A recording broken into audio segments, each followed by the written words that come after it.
This is Pooshie's World, a game made on Scratch that I've been developing for a few months now. If you've been following my Devlog series, you may have realized that the game looks a lot different. That's because I made the level into a bitmap engine, which changes a lot of things. So today, I want to explain this new engine that I made. You may remember how the controls worked in the demo build I released to the public a while ago. Move with the arrow keys, press C to jump, and press X to dash. But there's one problem. I don't really like how the game feels with these controls. So, since I released that build, I did some thinking. How do I make the game better? And about a week ago, I had the idea to make this player physics engine, which I'll be explaining today. First of all, let's talk about the player's controls. Let me apologize in advance to anyone who liked the dash, but it's been removed. In its place though, I've added two new abilities, the twirl and the dive. Pooshie twirls by pressing X. The first twirl after going airborne will give a slight upwards boost. Every twirl after the first, however, doesn't give the boost, but simply resets his speed to 0.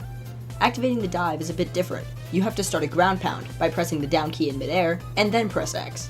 Diving gives Pooshie slightly more speed than his base walking speed, and an upwards boost for a brief time after diving. Pooshie will also keep his upward speed from a jump if you start diving on the same frame you press down, which gives a small boost in height. So, there are the two new abilities. Now, let's talk about something new in our old friend, the jump. Jumping is now a bit more complex. Other than jump dives, which were discussed earlier, Pooshie can now do double jumps and triple jumps.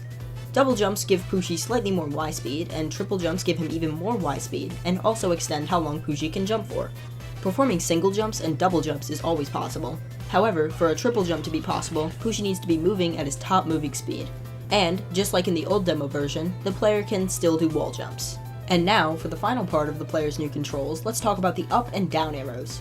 These two keys actually have a use on their own now. Pressing up or down on the ground makes Pooshie look up or crouch down, respectively. If you do these actions for about a second, the camera will pan up or down depending on which of the actions you're doing.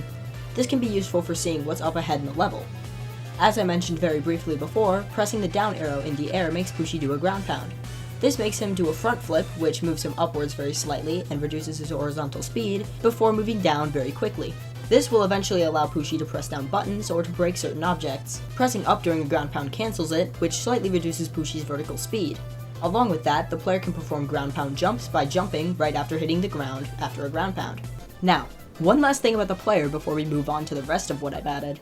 You may have noticed through the clips that I'm showing you that Pooshie rotates to match the direction of the slope he's standing on. This isn't purely visual, this actually affects how the player moves. When Pooshie moves on a slope, he slows down. This is commonly done in Scratch games, but not the way I've done it. I actually sample the direction perpendicular of the slope Pooshie is on and multiply speed by the cosine of that angle. The next thing I did for slope physics is changing the way jumping works.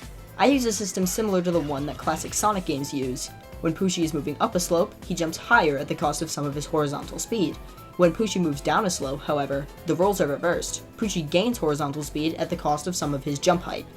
This was actually the first thing I added after the basic running and jumping, and it made for a very fun playing experience. At some point, I'll release a second demo with this engine, and I'll ask you guys what you think of that. Now for something other than the player. Other than the level not being tiled, I've also added several new things to it. The least new thing of all of these things is the spikes. Spikes were already in the old build, but I thought that I'd show them because I made a new sprite for them. Moving on, the next new thing is keys and key doors. These work in the same way you would expect them to. Grab the key, go to the door, and the door opens. However, I did a few extra things to spice this mechanic up. I made a script that makes the key follow the player. However, I made sure that the key stops before it gets too close to the player so it doesn't look like it's clipping through them. Finally, I made a short delay for the key door opening so I can have an animation that shows that the key is unlocking the door. Finally, I added in moving platforms. The doors for the key doors are kind of just moving platforms with a condition set, but, yeah, they don't count. Anyways, moving platforms push the player along with them, but they don't pull the player unless they're on top of them or wall sliding. The speed of moving platforms affects the player's speed. So, if Pooshie jumps in the direction that the platform is moving, he gets a speed boost. On the contrary, if Pooshie jumps in the direction opposite the platform is moving, he'll slow down a little bit. And yeah, so far, that's the brand new, updated physics engine for Pooshie's World. The physics engine 2.0, if you will. Also, I have an idea that will allow me to post a bit more frequently, making videos about small updates to the game. These videos won't have much effort put into them, but will just show you what I'm up to making in the game. Anyways, that's all I've got for now. Have a good one, and remember, I'm in your walls.